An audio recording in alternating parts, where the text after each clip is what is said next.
नमस्कार। साहित्य तक के बुक कैफ़े के एक दिन एक किताब में मैं जयप्रकाश पांडे आपका स्वागत करता हूं और आज मैं चंद्रशेखर वर्मा की कहानी संकलन 14 लेफ्ट 14 राइट के साथ उपस्थित हूं। चंद्रशेखर वर्मा का जन्म 1967 में लखनऊ में हुआ। ये साहित्य इनको विरासत में मिला है।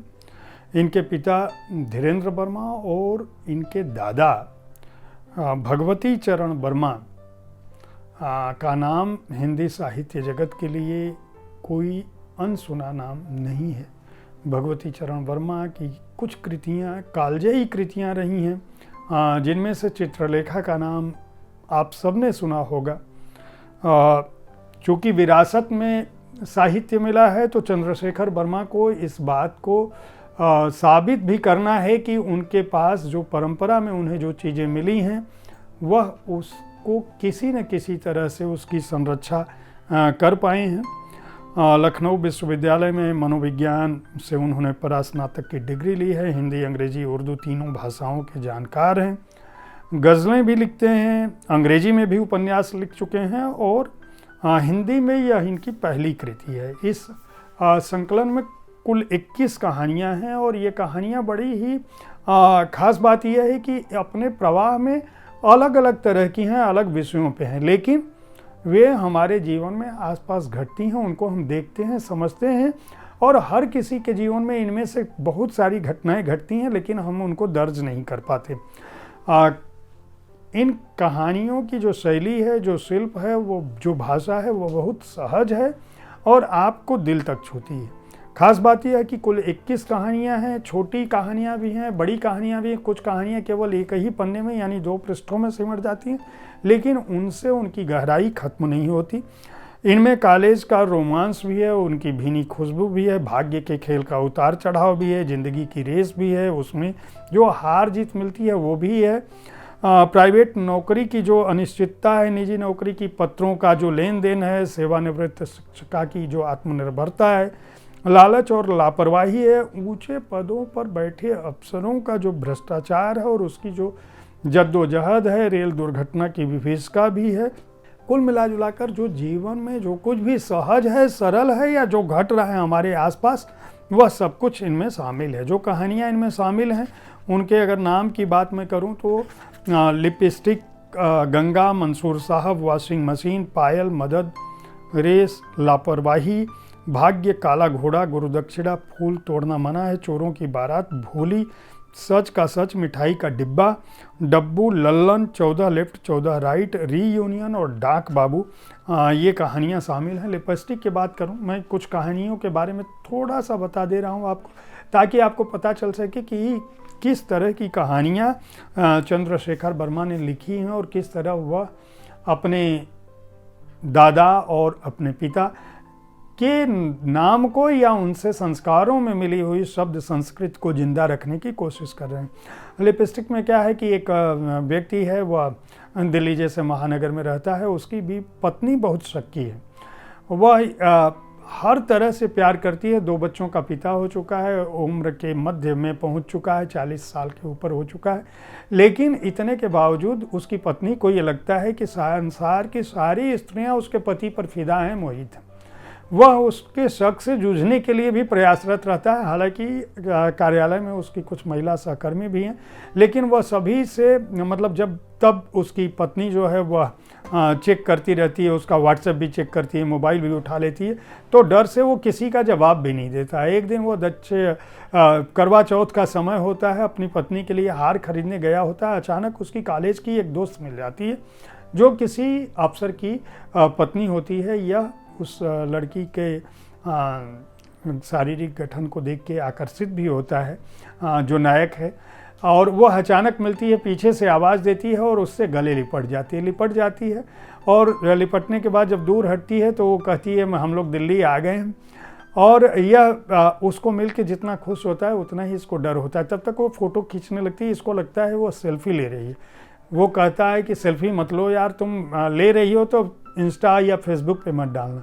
वो हंसती है, वो कहती है मैं सेल्फी इसलिए नहीं ले रही हूँ बल्कि आज तुम्हारी घर में कुटाई होगी। क्यों? क्योंकि मैं तुम्हें दिखा रही हूँ। वो फ़ोटो दिखाती है, उसके कॉलर पर उसके होठों के निशान हैं। जब वो गले मिलती है, दो पुराने दोस्त मिलते हैं तो जिनमें केवल अपनत्व है, कोई प्रेम नहीं है, तो ये लिपस्टिक देख के परेशान हो जाता है। ये हार खरीद के ले जाता है और बड़े चक्कर में पड़ता है कि आज मैं कैसे जूझूंगा। पत्नी करवा चौथ में छत पे इंतज़ार कर रही होती है और जब ये जाता है और ये बहुत ही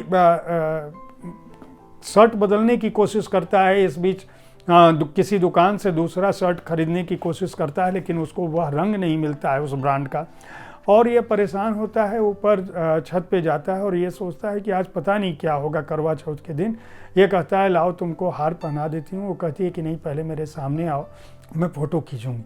उसी समय अचानक धड़ाम की आवाज़ होती है और अंधेरा छा जाता है और चूँकि एक तरह से ट्रांसफार्मर जाने की आवाज़ हो या पटाखे की आवाज़ हो, पत्नी डर के इससे लिपट जाती है और ठीक उसी जगह उसका लिपस्टिक लग जाता है, उसकी पत्नी का, जहाँ पे पहले से इसके दोस्त की लिपस्टिक दर्ज है। और वहाँ से ये संतोष की सांस लेता है और वो पत्नी कहती है अरे मैंने तुम्हारी शर्ट ख़राब कर दी, लाइट जब आ जाती है तो। और इस तरह यह कहानी ख़त्म होती है कि ये कहता है कि मैं अपनी 100 कमीज़ें इस पर कुर्बान कर सकता हूँ। इसी तरह से एक गंगा जो कहानी है, अगर उसकी बात करें तो गंगा कहानी ये है, जो लोग जाते हैं किसी धर्मस्थल पे या कहीं भी, छोटा मोटा दान करके समझते हैं कि मैंने बहुत बड़ा परोपकार कर दिया, बहुत कुछ अर्जित कर लिया। ये एक अफसर है जो बनारस गया होता है और गंगा किनारे घाट पर जाता है और बहुत ही अपनी ड्राइवर और गाड़ी छोड़ के पैदल चलने लगता है। उसको चिनिया बादाम यानी मूंगफली बेचने वाले की आवाज़ आती है। वहाँ मूंगफली खरीदने की कोशिश करता है, तब तक एक बच्ची की आवाज़ आती है। वो कहती है 1 रुपये का चिनिया बादाम दे दो। वो दुकानदार उसको भगाता है कि मैं 1 रुपये का चिनिया बादाम नहीं मिलता, तुझे कितनी बार कहा है कि 1 रुपये में नहीं मिलती कोई चीज़। ये सुनता है, वापस आता है और उसे 10 रुपये का कहता है कि ये 10 रुपये रखो और इसको चिनिया बादाम दे दो। कुछ आगे बढ़ता है तो अचानक एक लड़का आता है, कहता है साहब पालिश करा लो, पालिश करा लो। ये जो व्यक्ति है, जो अफसर है, जो घूमने गया होता है गंगा घाट, ये बहुत इतरा रहा होता है कि मैंने 10 रुपये दे के देखिए एक बच्ची की मदद की। तब तक एक लड़का आता है, वो कहता है साहब पालिश करा लो, पालिश करा लो। तो इसके मन में ये होता है कि मेरे पास अभी 20 का नोट और है, मैं एक उपकार और करता हूँ, एक परोपकार का काम और करता हूँ, इससे पालिश करवा लेता हूँ। वो कहता है कितना पैसा लेगा? वो कहता है कि साहब 10 रुपये। वो कहता है अच्छा चल कर दे। वो लड़का है, उसके पास पालिश का कुछ भी नहीं होता है। वो अपने कपड़ों से इसके जूते को रगड़ के साफ़ करने की कोशिश करता है और चमकाता है। और जब ये पालिश से साफ़ कर लेता है, जूता साफ़ करके कपड़ों से, और जाने लगता है, वो कहता है कि ले ये 20 रुपया ले। वो कहता है नहीं साहब, होते 10 रुपये ही हैं और मेरी बहन जो चिनिया बादाम लेके गई है उसके बदले में मैंने आपका जूता साफ़ कर दिया, इसका 10 रुपये होता है। इसको समझ में आता है कि किस तरह का झटका, जिस उपकार को परोपकार करने को यह कोशिश कर रहा है यह नायक, उसको ये समझ में आ जाता है कि इस तरह का उपकार और परोपकार वह नहीं कर सकता। क्यों? क्योंकि उससे भी ज़्यादा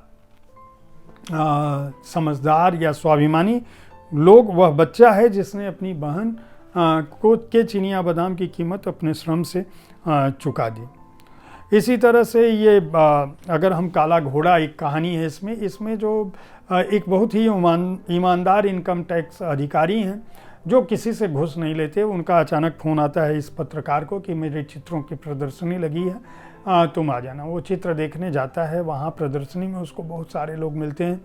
वो कुछ उसको चित्र की ज़्यादा समझ नहीं है उस पत्रकार को, लेकिन चूँकि वो ईमानदार अफसर बुलाए हैं, उनका वो सम्मान करता है, तो इसलिए वो पेंटिंग्स को देखता है और बहुत ही चक्कर में पड़ता है कि ये किसी पेंटिंग का दाम कुछ लाख रुपए है। और वहाँ यहाँ तक कि कुछ पेंटिंग्स ऐसी भी हैं जो जिन पर 20 लाख और 50 लाख तक की पर्ची चिपकी हुई है। वो सोचता है कि ऐसी पेंटिंग्स को कौन खरीदेगा। और जब वो अफसर की पत्नी आती हैं तो ये कहता है कि मैं जो है मैं तो नहीं खरीद सकता। वो कहती हैं कुछ लेना है तो बताइए। तो ये कहता है कि मैं दाम देख के ये चौंक गया रहता है, लाख रुपए से ऊपर की पेंटिंग्स आ रही हैं। ये अपने मन में भी सोचता है कि इनको कौन खरीदेगा। कुछ देर तक चाय पानी होता है, तब तक ये देखता है कि सारी पेंटिंगों पे सोल्ड की पर्ची चिपक चुकी होती है। इसकी समझ में आता है कि ये मजुमदार साहब जो हैं वह कितने ईमानदार अफसर हैं। ये काला घोड़ा कहानी है। ऐसे ही मिठाई का डब्बा एक कहानी है, जो एक इंजीनियर होता है जो कभी घुस नहीं लेता है और वो अपने घर में कह रखा होता है कि कोई भी आए तो नहीं लेना है, लेकिन दिवाली पर कैसे मना करे। बहुत सारे मिठाई के डब्बे आते हैं, वो चेक करता है तो देखता है कि एक डब्बे में पैसे भरे हैं। वो अपनी पत्नी को कहता है कि कोई भी अब आए लेके तो पहले जो है हमारा नौकर चेक करेगा। एक बहुत बड़ा ठेकेदार आता है और वो पैकेट रखता है, नौकर ले जाता है, उसको चेक करता है और आके कह देता है साहब इस मिठाई के डब्बे में कोई सोना चांदी नहीं था, ये साहब जो डब्बा लाए हैं। तो दोनों एक दूसरे को चौंक के देखने लगते हैं। और इसी तरह की जो कहानियाँ हैं इस संकलन में हमारे आपके जीवन में घटती हैं। कुल 21 कहानियाँ हैं, बहुत ही सहज और सरल भाषा में लिखी गई हैं, आपके मर्म तक उतरेंगी। ये कहानियाँ कहानी की शक्ल में लिखी गई हैं। खास बात यह कि चंद्रशेखर वर्मा कहते हैं कि इनमें कल्पना का मिश्रण नहीं है, बल्कि जो कुछ उनके जीवन में उनके आसपास घटा, जो उन्होंने देखा, उसी को कहानी की शक्ल में ढाल दिया। और वो ये भी कहते हैं कि कई बार जो सच है वो कल्पना की तुलना में अधिक विस्मयकारी होता है। और अपने इस कथन को अपनी कहानियों से चंद्रशेखर वर्मा प्रमाणित करते हैं। उनके अनुभव का विन्यास काफ़ी बड़ा है। वह जिस विरासत में आते हैं निश्चित रूप से उसको सफल करने की कोशिश उन्होंने की है। उनकी इस ईमानदार कोशिश के लिए भी इस संकलन को खरीदा जा सकता है, पढ़ा जा सकता है। कुल 128 पृष्ठों का यह संकलन है, जिसे राजकमल पेपरबैक्स ने प्रकाशित किया है। मूल्य 199 रुपये है। उम्मीद है साहित्य तक का यह कार्यक्रम, यह एपिसोड आपको पसंद आ रहा होगा। इस कार्यक्रम में हम विविध विधाओं की पुस्तकों के साथ आपके पास पहुंचते हैं। आपको उन पुस्तकों के बारे में मैं अपनी राय बताता हूं, ताकि आपको अपनी पसंद की पुस्तकें खरीदने में सुविधा हो, आसानी हो। देखते रहें साहित्य तक, पुस्तकें खरीदते रहें और पुस्तक संस्कृत को बढ़ावा देते रहें। धन्यवाद।